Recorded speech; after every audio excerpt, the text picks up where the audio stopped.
To say there's been a lot going on with the Baltimore Ravens over the past couple of days, that would be a very, very big understatement. But the news really doesn't stop, because this latest update gives us yet another reminder of the price of success. So we can get into it. Make sure you leave a like on the video, and y'all have been doing that, so we appreciate y'all a lot. But after you leave a like on the video, subscribe to the channel, turn the notifications on. Let's get to 81K, baby. Let's get to 81,000 subscribers. We're getting closer and closer, but we still got a ways to go. But I love y'all, Team Keep It Clean. I appreciate y'all, and let's get straight into it. So a couple of weeks ago, it was said that Todd Monken, he was somebody that was being a bit sought after for a potential interview as a head coach. Some of them teams that were interested in Todd Monken were the Jaguars, were the Bears, and even the Raiders got in on the mix. But when John Harbaugh was asked about it in the presser a couple of weeks ago, he didn't really say nothing about it. He didn't confirm or deny if Todd Monken was going to even interview for those head coach positions. But today,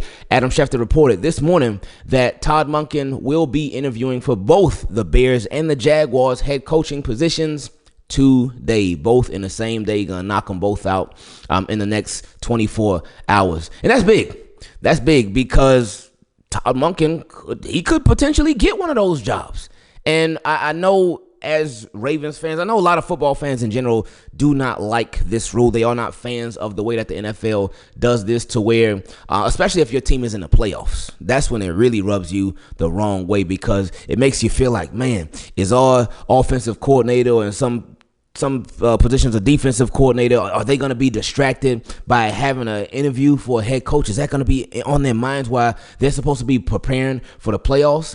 And again, that has a lot of fans feeling very uncomfortable. And this situation is no different, especially for Ravens fans. We know how locked in the team is, and we want to know that the coaches are locked in just as well. And I'm sure that they are. But at the same time, there is that potential for the coach just thinking about it. But they're professionals. They've been doing this for a long time. They know how the game goes. And it's like if you're working at your job. If you're working at a regular job and a potential opportunity comes along and you interview for it. Well, you're still doing your thing at your own job, but you interview for that potential opportunity. And, hey, the interview goes great. And you thinking, man, I like what I do right now, but that could be something. It doesn't necessarily take you away from what you're doing now. It doesn't make your performance go down, but it could be on your mind. So you can still perform whatever your job is currently at a high level. So that's what we expecting and still are expecting from Todd Monken. Now, with Todd Monken, if he were to take one of those opportunities, I think he would deserve it. I really do. And we've been saying this, especially this year, a lot, that Todd Monken, he is going to be somebody that is sought after. And if Todd Monken wants to be a head coach, then he's going to get that opportunity to be a head coach. But it all just depends on if it's something that he really wants or not, because he could be somebody that's like, hey, I want to be a head coach. I want a bigger and better opportunity. I love being an offensive coordinator, but I want more. Or he could be somebody that's like, you know what, I'm cool being an offensive coordinator. Now, if he really was cool with being an offensive coordinator, you could think, oh man, why would he even take an interview? He could take an interview for experience. He could take an interview just to see if he was truly interested in either of those positions with either of those teams, because he could look at it like, while he is definitely not Lamar Jackson, nobody is Lamar Jackson, but with Caleb Williams, a young quarterback, I feel like I could really take him to another level and just really take that team up a notch, because they've been close in some games, but I see something that I could really bring out of them. Just make a few tweaks here and there, bring my system to that team, and yeah, we could go up from there. Or he could look at Trevor Lawrence, be like, okay, Trevor Lawrence, but maybe I could do some things over there in Jacksonville. So it all just depends. But I do think that regardless of if he truly is interested in those opportunities or not, then this is big leverage for Todd Monken too. I mean, even without those opportunities, Todd Monken already got so much leverage with the Baltimore Ravens, in my opinion. Leverage as far as getting a raise, because he deserves it. Because when you look at his resume, and we'll see how the official voting goes as far as MVP and whatnot. And I know Lamar Jackson is one of one. There is nobody, as much as some analysts and media people try to make this person the next Lamar Jackson. Oh, Jaden Daniels is Lamar 2.0. He's not. Jaden Daniels is nice. We like Jaden Daniels, but he is not Lamar Jackson. Not Lamar Jackson 2.0. None of that. No, he's not. He's cool, but he's not. Nobody is. And that ain't no offense to Jaden Daniels at all. But anyway, Todd Monken could when you look at what he's done, it's like, oh my goodness. Your first 2 seasons as Ravens offensive coordinator, and Lamar Jackson wins the MVP. It's like, oh my goodness, like who does that? What offensive coordinator does that? And just to see, even if Lamar Jackson, for some strange reason, and I say strange reason because they've been throwing it out there like throughout the majority of the year, Josh Allen. Anyway, but if for some strange reason Lamar doesn't win the MVP, you can just look at how much this offense has elevated since Todd Monken has been here. And it's crazy because it's like a lot of us Ravens fans, we knew that the offense could do more. When we had Greg Roman, we knew the offense could be better. But Todd Monken has really shown us like, oh yeah, we can be way better than whatever that was. So he deserves it, man. He really does. And if he does end up taking one of the opportunities, I would hope that he does well. It would be risky because those opportunities, they have a lot of turnover in them, especially being a new head coach. A lot of these teams, they end up having short leashes, so we would see. Now, what if Todd Monken does end up leaving? I know that's a conversation a lot of Ravens fans don't like even thinking about, but it is a possible reality, so we got to think about it. Who would then step in? I know for me, when Greg Roman, when they finally moved on from him, I was thinking, all right, maybe like T. Martin or Keith Will, maybe they could step into that role so they put on the team for a little bit, but that didn't end up happening because I felt like, all right, they've been here, that could be a smooth transition for them and whatnot, but that didn't go down. They ended up making an outside hire, and obviously worked because we love what Todd Monken has done with this Baltimore Ravens team. But would they go that same route if Todd Monken were to depart for a head coach opportunity? One name that I was thinking, hey, T. Martin. He went from coaching wide receivers. He then a QB coach, so he got a relationship with. And I didn't think of this on my own. It was in the questions from y'all. Somebody brought it up a couple of days ago. So I was like, man, that's a really, really good. That would be a good smooth transition in my opinion, especially because he'd never been an NFL offensive coordinator before. And he would having Lamar Jackson will make his job a lot easier. But he's seen a Greg Roman, he's seen a Todd Monken, he's seen what's worked for both of them. He's seen what hasn't worked for both of them.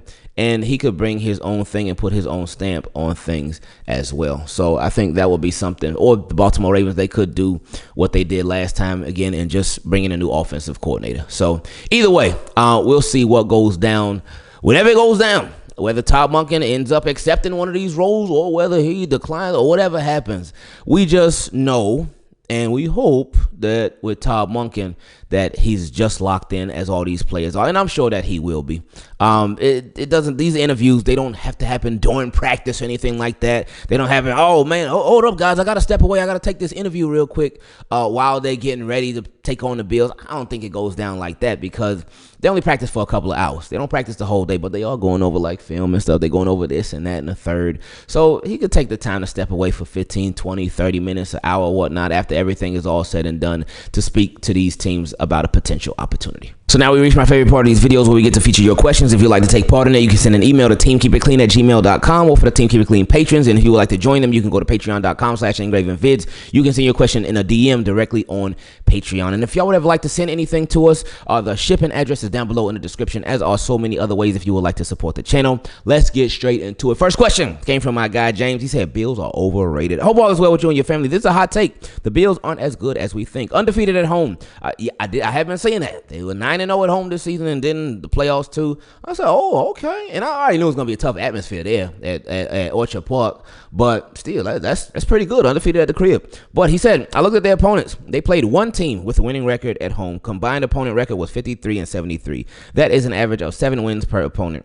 Average against good teams. They are only 2-3 against playoff teams during the regular season. Our record is 7-3 for those that are curious. They've improved since playing us, true. What is also factual true is so have we. I would argue we have improved more since then than they have. Yeah, I could say that. I could see that. But anyway, he said they blew out Denver. We dropped 40 on them. I just don't see any categories where they are better than us. I'll give them the win against the Chiefs and the Lions. That's true. And he said those are major accomplishments. But I'm just not seeing where else they shine. Those are some big wins now. Those are some really big wins. Those are some really big games against some really, really good teams. He said, I'm not saying the Bills are bad. I'm just wary of the hype. I'm taking the Ravens on their best day against any team in the league. I would agree with that because Ravens, it's just something about them, as y'all know. You did say on their best day, though. He said, what makes the Bills good? My call is 31-10 rate. Oh, my God. He said 31-10. That guy, he looked at that last game. He said, oh, we beat them 35-10 last time. He said, we're going to ease up a little bit this time. 31-10. Oh, my goodness. Wow. He said, keys to victory. Refs are fair. That's big right there. He said, playmakers step up if they can't suit up. True. Staying comfortable in the cold. True. Kick the ball through the uprights. Well, that's always a big one right there. He said, not beating ourselves. Stay positive during all phases. None of these are earth-shattering. You've talked about all those factors already. What I really want to point out is that there's nothing here that the Bills control. We are the best team in football if we stay out of our own way. Yeah, Ravens, don't shoot yourself in the foot. Just don't do it. But they got it. Anyway, he said a couple other notes. Thoughts on Tucker getting an alternate spot in the Pro Bowl. Tucker is a GOAT, but we know how his season looked. He's not a top 10 in any meaningful current season statistics for the AFC. Yeah, I think that's just because of his popularity as a kicker. Tucker was not a Pro Bowler this year. And I think Tucker will tell you that himself. He was not a Pro Bowler this year. He was not an alternate this year for a Pro Bowler. But I mean, after the bye week, we could say, like, okay, oh, hey, go ahead, JT. But, yeah, but the voting happens before the season is even over. So that would take into account a lot that happened early on in the season, even more. But, I mean, it is what it is. We ain't going to be worrying about Pro Bowl anyway. We're going to be busy preparing for something else. Anyway, he said, also, this is likely my only time to issue a public apology to Mr. Zach Orr. I've never considered myself a fair weather fan, but I was calling for his job early this season. No, I don't, whether somebody's a fair weather fan or not. A lot of us would not hold up, what is going on with the defense? Because we talked about it plenty of times too. The only thing that had changed, because a lot of the players were the same. Yeah, there was some different guys here and there, but the biggest thing that had changed was the defensive coordinator. It was Zach Orr. So you're thinking, man, how can his defense so bad? How are they so bad? What is going on?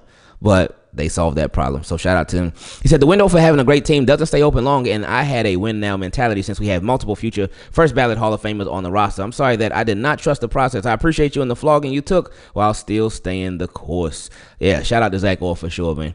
He said one final crazy thought. I'm almost done, I swear. They are calling for Tomlin's job. How crazy would it be if the Ravens and Steelers swapped coaches? I don't want this to happen, but it would be hilarious. Ooh, yeah. Anyway, he said like the Bills next week.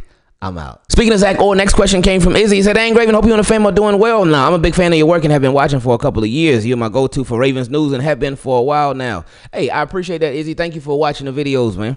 He said, I wanted to get your opinion on something. I've been a big fan of Brandon Stevens ever since his breakout year. But let's be honest, he's our weakest link on the surging defense. That's true. He said he's my biggest fear of why the Ravens won't get that chip that 8 deserves. Do you see Zach Orr starting Tre'Davious White for this game? He knows Josh Allen better than anyone on that defense, and it takes away from Stevens being targeted. Nope, I don't. The reason that I don't is because if they haven't done it by now, and I see somebody else brought this up before too, but if they haven't done it by now, what's going to make them do it all of a sudden? Yeah, we're going against Josh Allen. Yeah, Tre'Davious White, he knows Josh Allen played against him. So it is a possibility. I think he'll get some more snaps, but to completely start in Brandon Stevens' spot, I don't see it happen. Because if the Ravens were going to, with Marcus Williams, you see what happened? They benched him, $70 million. With Eddie Jackson, you see what happened? They benched him, not $70 million.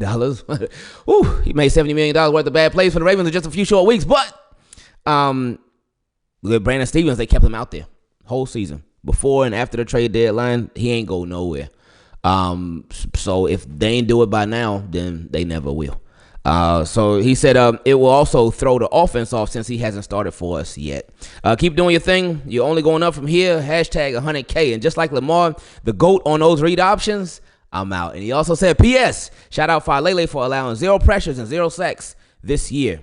Oh, in 2025. Yeah, okay, there we go. I like that technicality. Next question came from my guy Loudon. He said, I think this week is a huge game. Oh, I mean, yeah, it definitely is. He said, not just for the Ravens or Lamar, but even John Harbaugh. But I don't think it matters because we aren't going to lose. I've been pretty good with my predictions. Like I said, we will blow out the Texans, and not really a prediction. But I said, don't disrespect Marlowe, and then he got a pick 6. Hey, well, you keep calling him, my friend.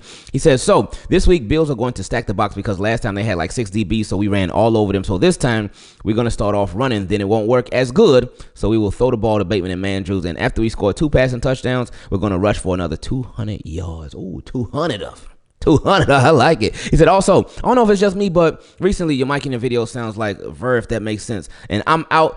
Somebody did tell me that. So we're going to check some things out. Somebody did tell me that. Like, you can't be dying on me, right? You can't be dying on me. Okay, I guess maybe it's all just the excitement from these Baltimore Ravens.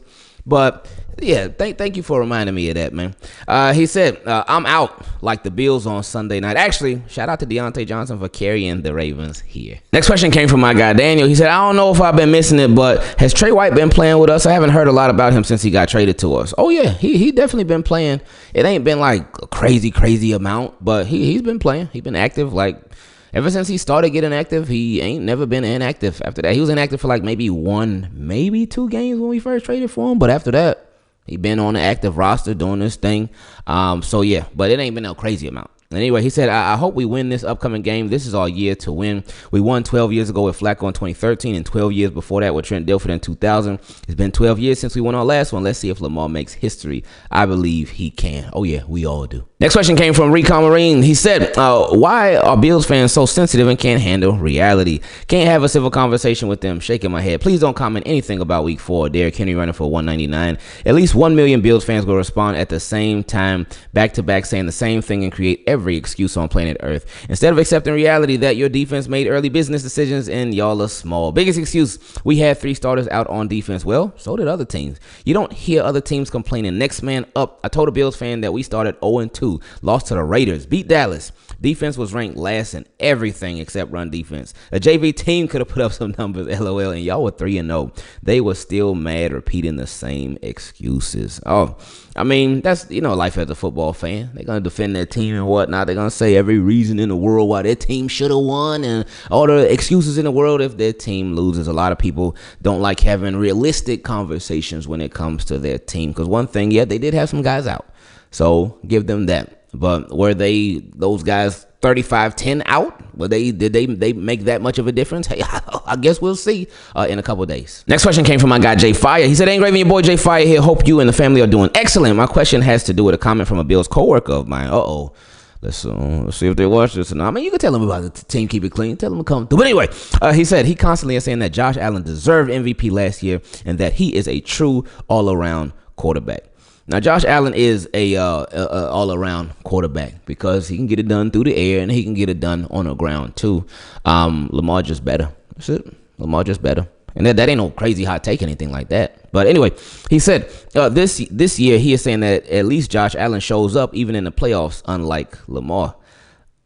So this year, like both of them got the same playoff record. Both of them came through in the playoffs for their teams. Both of them showed up. So that's like, that would make that conversation, I guess, null and void because they both showed up. If he's saying unlike Lamar showed up. Anyway, he said he sounded like he should be an analyst on the facility. He said, how do you answer Bills fans who say things like my coworker and who love to bring up Lamar's playoff record and not coming up in the clutch?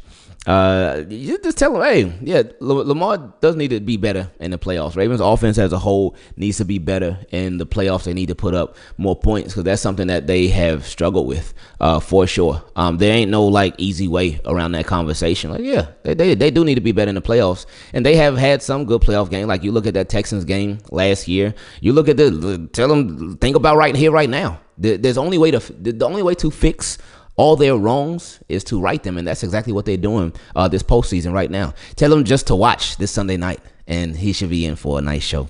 He said, thanks for your thoughts and helping me silence this guy. And just like the Bills will be after this game, that'll be the real silencer. I'm out.